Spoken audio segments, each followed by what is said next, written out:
Okay, everyone, this is today going to go over the types of experiments. So first of all, you need to know what an experimental method is, just in case this comes up in your exam. So an experimental method involves manipulating one variable to determine the effects on another variable. So you need to know that included in that are the different types of experiments. So lab, field, quasi, and natural.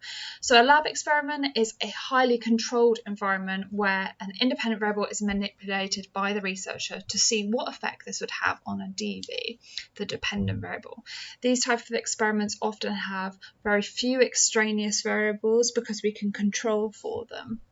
And participants are aware that they're taking part in a study, even if they're not sure what the aim of the study is, because we might have lied or deceived them in some way.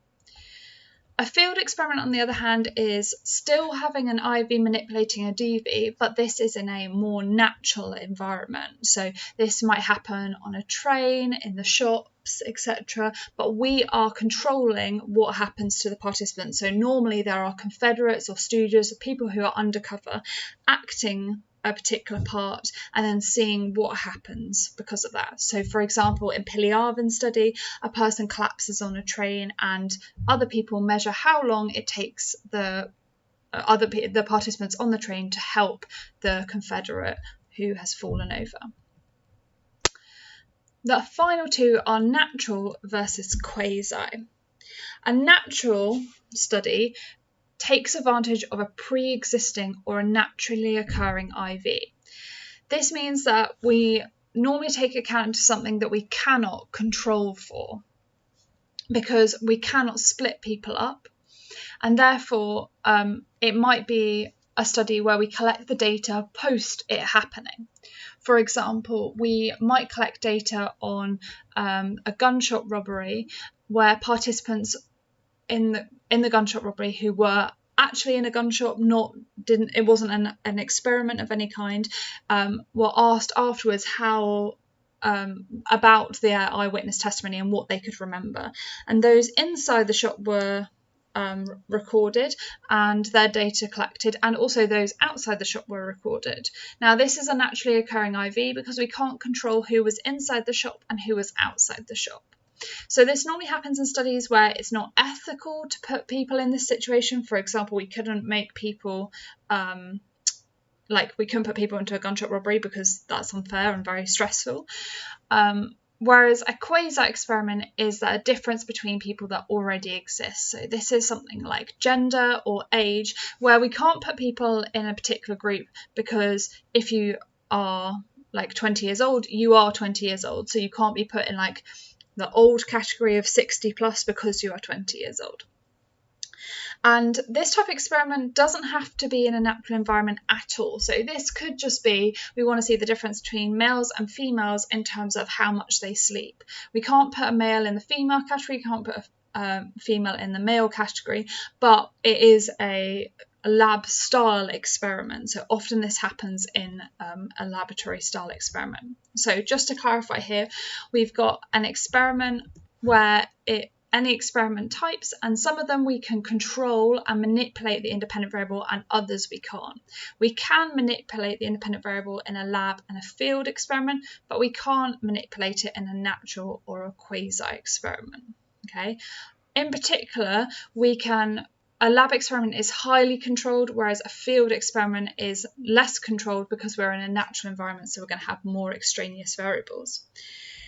In a natural experiment, we are taking into account a natural factor which happened in the environment, and often we collect data post the study taking place, post the incident taking place. And a quasi experiment, we're taking a natural difference between participants that we can't control because that's part of the participant. So it's something about the participant, a participant variable that we're interested in studying, for example, age or gender. So if we have a look at what the strengths are of this, we need to think about what's a good thing and what's a bad thing about each of these types of experiments. Obviously, we know that lab experiments are highly controlled, and this is going to be a strength because it means that we can repeat the studies again to see if the study is reliable. However, it also means that it doesn't replicate real life experiences because we know that we're being studied, so we might show demand characteristics.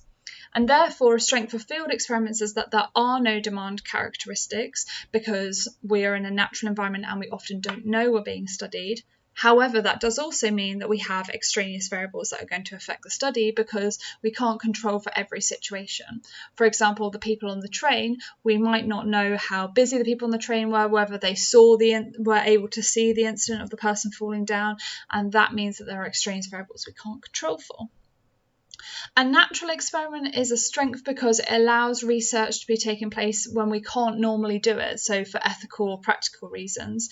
And that means that we can study things that we might not be able to, so we can explain more of human behaviour.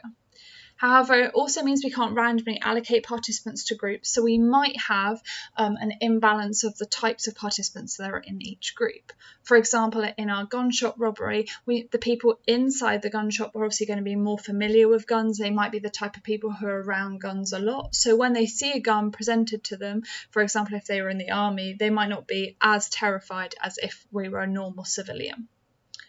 Finally, a quasi experiment often takes place under controlled conditions, just like lab experiments, so we have a lot less extraneous variables, but we can't always demonstrate cause and effect because we cannot manipulate the IV.